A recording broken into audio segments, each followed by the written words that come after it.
Queridos hermanos y hermanas, el día de hoy continuamos con el Evangelio de San Marcos, pero hay una cosa importante que quizás si lo leemos fuera de contexto no nos podría decir mucho. Podríamos decir, un milagro más del Señor, pero este milagro es bien importante y tiene muchas connotaciones. La primera es que dice Jesús está saliendo de Jericó. ¿A dónde se va? Se va hacia Jerusalén. Entonces, esta es la última vez que está en Jericó. Jericó es la ciudad más antigua, ¿no?, del mundo, Sí, la más antigua, ¿no?, que se tenga registro.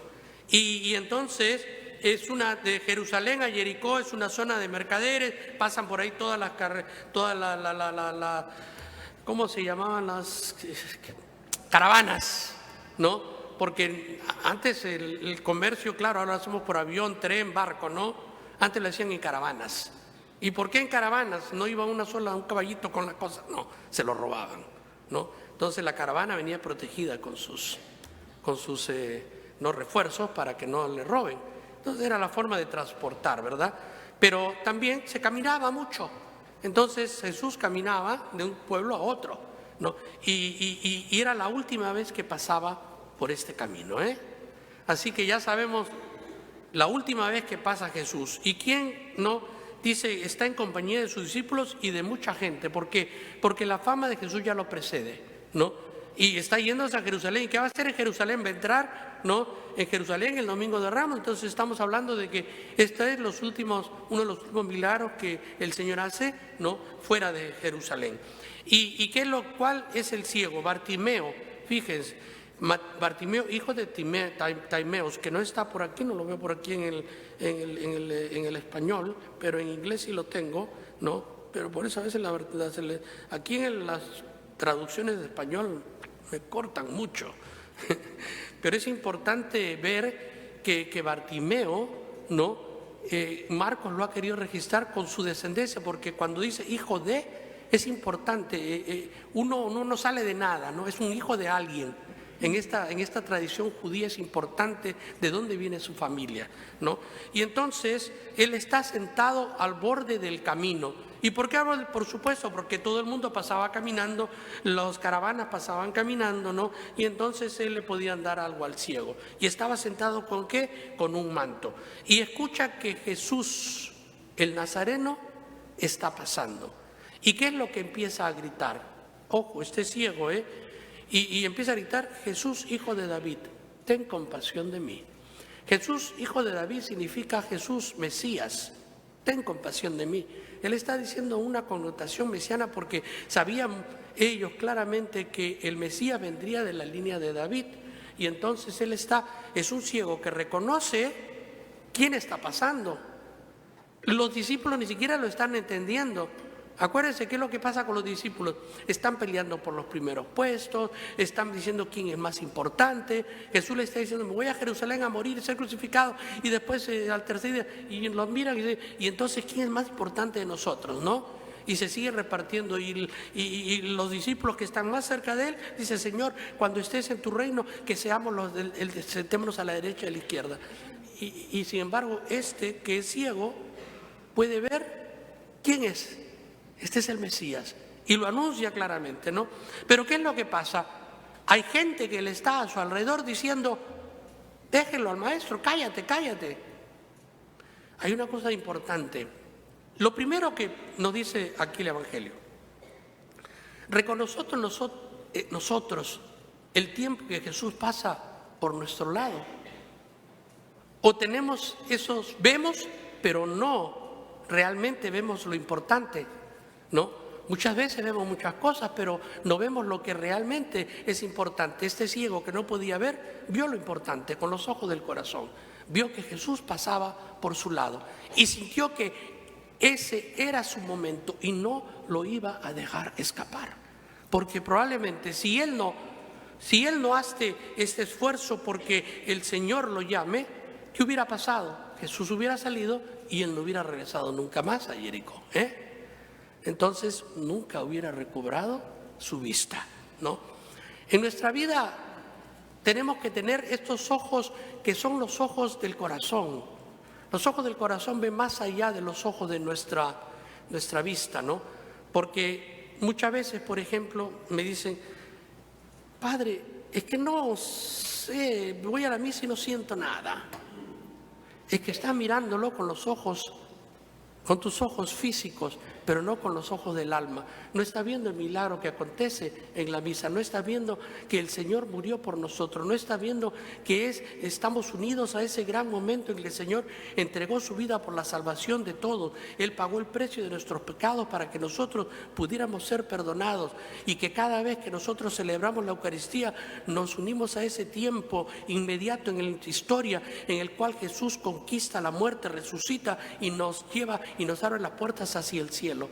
Entonces aquí pasa un gran milagro, porque cada vez que el sacerdote celebra la Eucaristía está haciendo el milagro de que esas especies de pan y de vino se conviertan en la sangre y el cuerpo de nuestro Señor Jesucristo, que es la promesa que nos dejó, que nos dijo claramente: todo aquel que coma mi cuerpo y mi sangre tendrá vida eterna.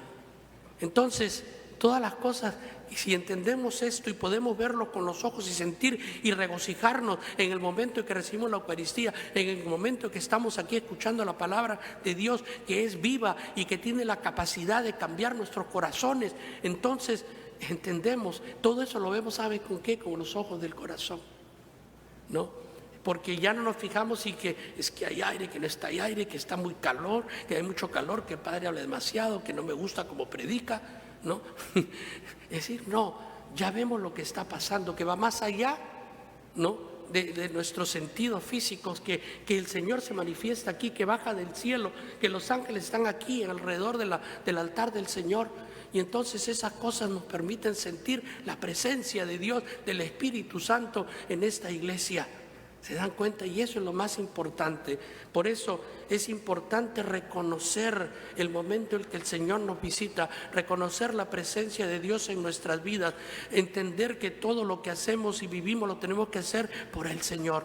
Entonces, cuando nosotros somos capaces de ver esto, ¿no? Porque a veces nosotros, como dice, dudamos tanto como Tomás, ¿no? Tomás, cuando se aparece el Señor no está, y entonces cuando le dicen, hemos visto al Señor resucitado, ¿qué dice? Si no meto mis manos en las llagas y en el costado, yo no voy a creer. Y muchas veces nosotros somos peor que Tomás, ver para creer. Y estamos esperando que el Señor se manifieste físicamente para poder creer y decir, sí, el Señor está aquí en medio de nosotros.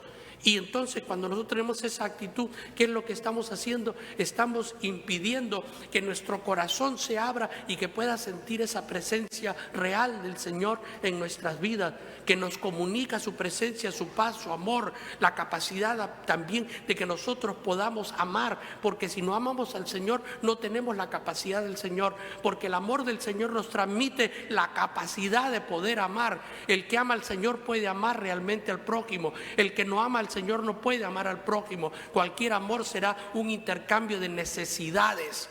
Y entonces esto es diferente. El que ama con el amor del Señor simplemente ama totalmente, entregándolo todo sin esperar nada. Un amor con sacrificio, un amor que inspira, ¿no?, la resurrección y la crucifixión y la pasión, porque el Señor sufrió por nosotros. Es el camino de la cruz que nos invita a la perfección cristiana. Es el camino de la cruz que nos invita a nosotros al sufrimiento, transformarlo en santificación en cada momento de nosotros, para que podamos comprender que el Señor nos está esperando al final del camino y que los sufrimientos que podemos tener en esta vida son nada comparado con los premios que el Señor nos está esperando. Por eso es importante entender, ¿no?, el ojo de mi corazón, abrirlo completamente para poder ver las realidades eternas que el Señor me está ofreciendo, ¿no? Y entonces a veces la gente nos va a impedir, como se lo hacían con este ciego. El ciego sabía lo que quería y no lo iba a dejar salir. Y la gente le dice, cállate, cállate, que el maestro se va a molestar, ¿verdad? ¿Cuántas veces nos dicen, me voy a misa? ¿Pero para qué vas a misa? ¿Qué tanto haces rezando? ¿No? Entonces, a veces hay gente que nos puede estar impidiendo nuestro camino hacia la salvación, hacia la conversión, hacia la santidad, ¿verdad? Entonces, nosotros no podemos permitir que nadie nos separe de la relación con Jesucristo, que es nuestra salvación, ¿no? Entonces no podemos dejar que otra gente nos quite esa y nos descorazone y nos quiera sacar, ¿no?, lo que más sagrado que tenemos, que es nuestra relación con Dios. Y es importante, pues, ¿no?, esto. Entonces, ¿qué es lo que pasó aquí? ¿No? Nos dice que de pronto el Señor lo llama, se para y lo llama, ¿no? Y fíjense, el Señor ya lo está llamando. Y inmediatamente la reacción cambia, ¿no? El Señor te llama. Entonces, ten fe, le dicen. Anda, el Señor está, ¿no? Y anda, Jesús, llámalo al Señor. Ánimo, levántate porque Él te llama, ¿verdad? Y en inglés es, vamos, ten valor, vamos, el Señor te está llamando, ¿ok? Y Él va. Pero ¿qué hace? El ciego tiró su manto. Y esto es algo que todos los que tratan de entender los evangelios, Marco no lo pone por gusto, porque esta es una cosa importante. Tiró lo único que tenía en la vida, porque es un mendigo, y lo tiró. ¿Qué es lo que quiere decir? Está dejando todo atrás de lo que le separa al Señor para ir al encuentro de Dios. ¿Recuerdan? Hace poco tuvimos un evangelio del hombre rico. ¿Recuerdan que él le pregunta, maestro, ¿qué puedo hacer para ganar la vida eterna, para poder entrar en la vida eterna? Y el Señor le dice, cumple los mandamientos, ¿no? Y entonces le dice, todo eso lo he cumplido en mi juventud. Y el Señor lo mira con amor. ¿Y qué le dice? Una cosa te falta. Ve y vende todo lo que tengas y sígueme. Y dice que su cara se cayó y se puso muy triste, porque él era muy rico, ¿no? Y no podía dejar sus riquezas. Fíjense esto, este ciego lo deja todo lo que tiene. Este hombre no podía dejarlo todo, no podía, era muy rico, las riquezas lo poseían. Y no es que Jesús lo quiera reprender, la invitación que le hace Jesús, y para mí es clarísima, es una invitación a ser uno de los apóstoles. Si este hombre hubiera dicho sí, hubiéramos tenido 13, no 12. Hubiéramos tenido que cambiar todos los evangelios. ¿Por qué? Porque simplemente pues a este hombre la invitación fue para ser uno de los apóstoles. Y entonces, pero él no pudo dejar. Entonces, aquí la pregunta es, ¿qué me separa del Señor? ¿Qué cosas yo tengo que dejar para que yo pueda completamente entregarme a Dios? Y este es un análisis profundo que tenemos que hacer cada uno de nosotros, porque a veces nosotros tenemos miedo de movernos del sitio que yo estoy, porque a lo mejor me considero un buen cristiano, un buen padre, ¿no? Este hombre rico era bueno, el Señor lo mira con amor. No es que sea un hombre malo que desprecia a todo el mundo, no. Pero le faltaba una entrega especial para poder entrar en una relación completa con el Señor. Y entonces nosotros tenemos que hacer ese análisis profundo. ¿Qué me falta? ¿Qué me falta para que yo esté completamente entregado a Dios? Y esto es un análisis profundo individual. Cada uno de nosotros tiene que hacerlo. Yo no puedo hacer el análisis por usted. Yo tengo mi propio trabajo espiritual de entregar lo que me falta para poder entrar en una relación profunda, ¿no?, con el Señor. Y una de las cosas más importantes quizás ni siquiera sea material. Y yo le he estado conversando mucho con muchas personas, con muchos obispos también, ¿no? Que lo más importante en este mundo es la humildad. Fíjense lo que le digo. Una de las virtudes que tenemos que tener, ser humildes. Y a veces nos cuesta, porque la soberbia siempre está, somos poderosos, somos grandes, somos todo, ay, qué bien, aplausos. No, la humildad. ¿Y saben por qué? Porque todos los santos sin excepción, han llegado a esa perfección por la humildad. Y la humildad es simplemente saber que no somos más grandes que nadie, pero también no somos menos que nadie. Somos solamente hijos e hijas de Dios al encuentro con el Señor. Y cuando entramos en esa relación con Dios, vamos a encontrarlo completamente a Dios, porque nos hemos vaciado de todos nuestros egoísmos, de todos nuestros egos, de todos nuestros quiero para mí, quiero para mí, quiero para mí. Yo sí, el mío ha muerto. Ahora estoy unido completamente al Señor, pero ese trabajo es un trabajo constante de humildad. Por eso este ciego tiró la manta y sabía muy claro lo que quería, Cuando Jesús le pregunta, ¿qué quieres que haga yo por ti? Señor, que yo vea. ¿Y cuál es la respuesta de Jesús? Tu fe te ha sanado. Tu fe te ha sanado. ¿Recuerdan qué pasó en la sinagoga de Nazaret? El Señor no pudo realizar muchos milagros por la falta de fe de todas esas personas que estaban ahí. A veces nosotros, ¿cómo? Y ahora esto a mí me conduce a una pregunta forzada. ¿Y cómo está mi fe? ¿Cómo está mi fe? ¿Qué es mi fe? Porque a veces, yo creo en lo que no veo. Es la definición más sencilla, pero miren, para mí la fe es algo, no solamente es el conocimiento de Dios, sino es la creencia profunda, así, total, de que Dios lo puede todo, que todo es del Señor y que sin el Señor no soy nada. Cuando entramos en ese concepto ya de profundamente entrar en conocer y saber y sentir y reconocer que Dios está en todo y para todo, y que yo sin Dios no soy nada, entonces en ese momento mi fe entra en madurez, ¿verdad? No solamente es creer lo que no veo, no, es entender y creer y totalmente convencidos de que sin Dios no somos nada. Entonces cuando entramos en esa relación, no, vamos a entrar, porque cuando yo pido en oración y todo el mundo, y esto es algo que lo escucho constantemente, el Señor no responde mis oraciones. Y le digo, ¿y te has parado a escuchar al Señor? Porque muchas veces oramos y pedimos. Y llegamos y no, pareciera que con el Señor lo único que hacemos es una petición. Y terminamos de pedirle y nos vamos. Y no hemos escuchado la respuesta. Cuando nosotros nos sentamos en alabanza, en contemplación al Señor, es un diálogo. Es un diálogo permanente con Dios. Y ese diálogo me conduce a tener que escucharlo. Y estar completamente seguro que el Señor responde mis oraciones y que las responde al punto de darme lo que es más conveniente en mi vida.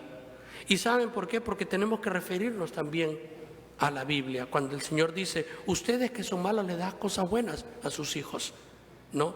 ¿Qué más dará Dios Padre a todos ustedes si les piden el Espíritu Santo? Entonces, a veces pedimos cosas que no son convenientes para nuestra salvación ni para nuestra santificación, Porque el salvarnos es no irnos al infierno, pero santificarnos es irnos al cielo. A veces no entendemos estos conceptos, ¿no? Me voy a salvar, sí, el Señor me perdonó mis pecados, pero para poder entrar al cielo tengo que ser santo. ¿Y cómo soy santo? Pues no tengo que tener ningún pecado y tengo que estar en relación perfecta con Dios, Entonces tengo que renunciar a todo lo que me separa de Dios y abrazarlo completamente. Por eso, ¿cómo está nuestra fe? Este es el análisis profundo que tenemos que hacer. Miren, hay dos cosas que tenemos que preguntarnos ese domingo, La primera es, ¿qué me separa de Dios? ¿Y cómo está mi fe? Si mi fe es madura, si mi fe es completa, si yo creo, no importa que la tormenta me esté ahogando, no, yo sé que el Señor me va a salvar, pero no seamos como aquellos, el Señor me va a salvar, no, y entonces nos morimos y entonces estábamos en el techo de una inundación y el Señor le dice, no, te mandé un salvavidas y le dice, no, el Señor me va a salvar. ¿No? Y entonces te mandé una barca, ¿no? Y pasó y le dije, no, váyanse que el Señor me va a salvar. Y te mandé un helicóptero y le dije, vayan, agarren la soga. No, el Señor me va a salvar. Te mandé el helicóptero, te mandé el bote y ninguno de esos te lo recogiste, ¿Y por qué te moriste? Porque cuando el Señor quiso salvarte, no reconociste al Señor, Entonces hay que analizar nuestra fe, es importante. Porque si no tenemos fe, no vamos a ver los milagros, ¿eh? Y el mayor milagro que tenemos que pedir al Señor, ¿saben cuál es? De nuestra propia conversión. No nos sentamos tan confiados, ni tan cómodos en nuestra fe, porque la conversión, y lo digo convencido ya de que esto es un proceso que dura toda nuestra vida hasta el momento en que cerramos nuestros ojos. Y conversión significa acercarnos cada vez más a Dios, convertirnos más hacia su presencia y ser menos nosotros. Por eso nuestra fe tiene que ser fuerte, y nuestra fe tiene que ser una fe que sea capaz de soportar la tempestad, porque sabemos que Dios siempre camina con nosotros. Que el Señor nos bendiga y que seamos capaces de responder a estas dos preguntas esenciales: ¿qué me separa del Señor? ¿Y cómo está mi fe? Amén.